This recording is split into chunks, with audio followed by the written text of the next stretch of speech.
Hello! Hi అందరికి ఎలా ఉన్నారు? అందరూ బాగున్నారా? నేనైతే బాగున్నాను. మీరందరూ కూడా బాగుండాలని మనస్ఫూర్తిగా కోరుకుంటున్నాను. ఈరోజు చాలా అంటే చాలా ఆనందంగా ఉన్నాను. ఎందుకు ఏంటనేదే ఈ వీడియో. ఈ వీడియోలో మీతో అన్ని విషయాలు షేర్ చేసుకుందామని వీడియో చేస్తున్నాను.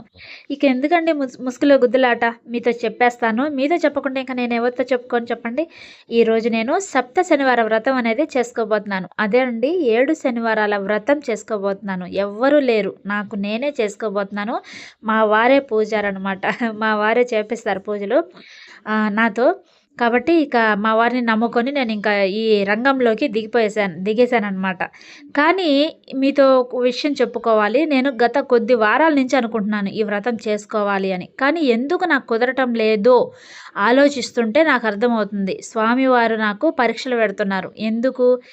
ఈ ఈ పరీక్షలన్నీ నెగ్గి నువ్వు వ్రతం చేసుకోగలుగుతావా? చేసుకోవా? నా వ్రతం చేసుకోవడం నువ్వు మనస్ఫూర్తిగా చేసుకోవాలి, ప్రశాంతంగా చేసుకోవాలి, ఎటువంటి తప్పు లేకుండా చేసుకోవాలి. అవన్నీ దాటుకొనొస్తేనే నువ్వు ప్రశాంతంగా చేసుకోగలవు అనే ఉద్దేశం నాలో ఏర్పడిపోయిందనమాట. పరీక్షలన్నీ పెడుతూ స్వామివారు నాకు ఈ వారానికి అనుగ్రహం కలిగించారు. కానీ ఈ వారం చేసుకునేటప్పటికైనా నాకొక డౌట్ వచ్చేసింది. అదేంటి అంటే నేను చేసుకుంటున్నాను పూజ. ఈ పూజలో నాకు ఎటువంటి తప్పు ఉండకూడదు, ఎటువంటి దోషం ఉండకూడదు. స్వామివారికి ఎటువంటి లోటు లేకుండా నేను స్వామివారి వ్రతం చేసుకోవాలి. పూజ నిర్విఘ్నంగా సాగించాలి.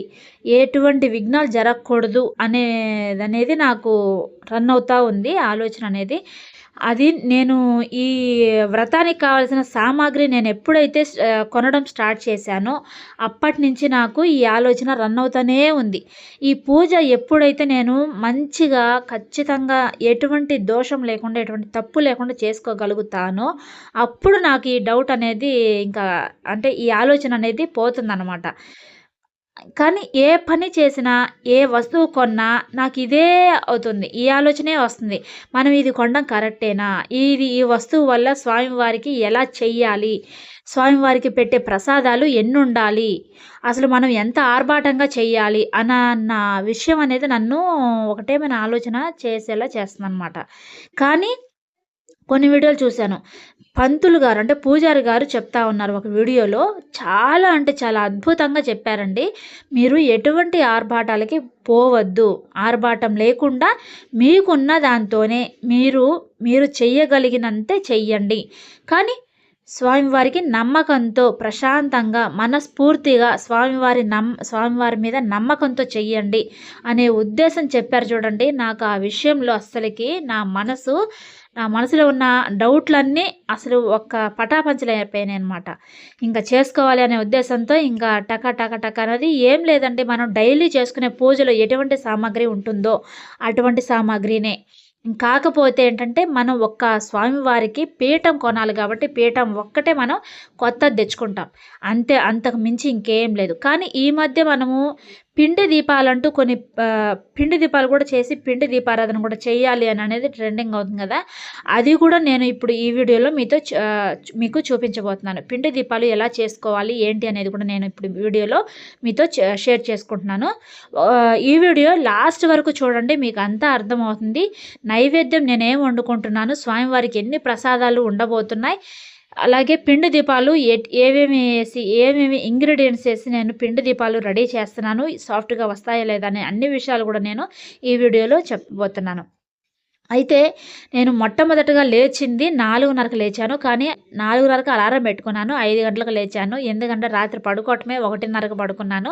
అందుకు కాబట్టి నిద్ర సరిపోకపోతే తలనొప్పి వచ్చేస్తుందండి నాకు నిజంగా. అందుకని చెప్పి నేను ఇక ఒక అరగంట ఎక్స్ట్రా పడుకున్నాననమాట. 5 గంటలకు లేచేసి వెంటనే ఇంకా ఇల్లు వాకిలంతా ఊడ్చేసి బయట ముగ్గు పెట్టేసుకున్నాను. తర్వాత గడప ముగ్గు వేసుకున్నాను. గడప ముగ్గు మాత్రం కంపల్సరీ వేసుకుంటానండి. ముగ్గులు వేయటం అంటే నాకు చాలా ఇష్టం. కాబట్టి గడప ముగ్గు వేసుకున్నాను. ఎలా ఉందో కామెంట్ చేయండి. అలాగే ఇక స్నానం చేసి వచ్చిన తర్వాత నేను ముందుగా కాళ్ళకి పసుపు రాసుకున్నాను. పసుపు రాసుకోవడం కూడా మర్చిపోతాను. నిజంగా చెప్తున్నాను. నేను ఏ విషయమైనా చిటికలో మర్చిపోతాను. ఈ విషయం చేసేటప్పుడు ఎవరైనా నన్ను మాట్లాడించారనుకోండి, ఈ విషయం మర్చిపోతాననమాట. వాళ్ళ మాటల్లో పడేసి. అలా జరుగుతుందనమాట. భలే 'నాని' సినిమా ఏదో ఉంది కదా! ఆ సినిమాలో ఉన్నట్టు అట్లా అయిపోయిందంట నా మైండు. మా వారు చెప్తా ఉంటారులెండి. అన్నీ మర్చిపోతుంటామనని. ఇక నేనింకా నైవేద్యానికి ప్రిపేర్ చేసేసుకుంటున్నాను. బియ్యంలో ఒక 5 గరిటెలు బియ్యం తీసుకున్నాను. అక్కడ పక్కన పెట్టాను కదా! ఆ గరిటెతో 5 గరిటెలు బియ్యం తీసుకున్నాను. ఆ బియ్యంలో కొద్దిగా పెసరపప్పేసుకున్నాను. ఎప్పుడు నేను పొంగలన్నమే చేయటానికి ఇష్టపడతానండి. ఎందుకనంటే స్వామివారికి ఎక్కువగా బెల్లంతో చేసే ప్రసాదాలు, నైవేద్యాలే ఇష్టమనమాట. అందుకు కాబట్టి నేను ఎక్కువగా బెల్లం అన్నం మాత్రమే ఎక్కువ చేస్తాననమాట. ఎప్పుడో రేర్‌గా ఏదో వేరే వేరే రకం నైవేద్యం అనేది చేస్తా. ఎప్పుడు ఇదైతే చేసుకుంటూ ఉంటాను. ఇక నేను బియ్యము, పెసరపప్పు కడిగేసి పొయ్యి మీద పెట్టేసాను. అది అవుతూ ఉంటుంది. అందులోపల మనం పిండి దీపారాధనకి పిండి అనేది కలుపుకోవాలి కదా! దానికి కాబట్టి బియ్యం పిండి ఇన్‌స్టామార్ట్‌లో తెప్పించుకున్నాను. అది నేను రెండోసారి యూజ్ చేస్తున్నాను. రెండోసారైనా నాకు మొదటిసారి చేసినప్పుడే చాలా సాఫ్ట్‌గా వచ్చాయి. ఆ ప్రాసెస్ కూడా నేను యూట్యూబ్‌లోనే చూసాను. అది ఎలా చేయాలి ఏంటి అనేది నాకైతే ఇంతవరకు అసలు ఏది తెలియదండి. నేను ఇంతకుముందు పూజలు చేసిందాన్ని కాదు, వ్రతాలు చేసిందాన్ని కాదు, అసలు ఏది చేసిందాన్ని కాదు. ఒక్క శనివారం రోజు మా అమ్మమ్మ పెడతా ఉండేది స్వామివారికి ప్రసాదం పెట్టేసి మామూలుగా పూజ చేస్తూ ఉండేది. అది మాత్రమే తెలుసు, నాకు ఇంకేం తెలీదు.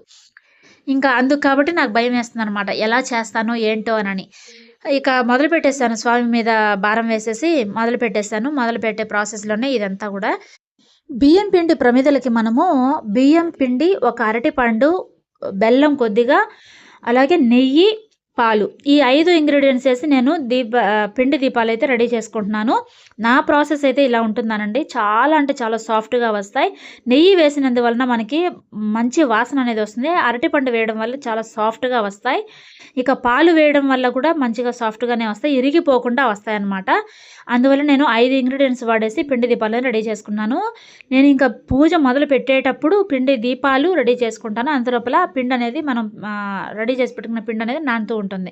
ఈ లోపల మనం నైవేద్యాలు వండుకోవాలి కాబట్టి వడపప్పుకి నేను పెసరపప్పు కొద్దిగా వేసి కడిగి పెట్టేసుకొని, అందులో మంచినీళ్ళు కొద్దిగా వేసి నానబెట్టేసుకుంటున్నాను.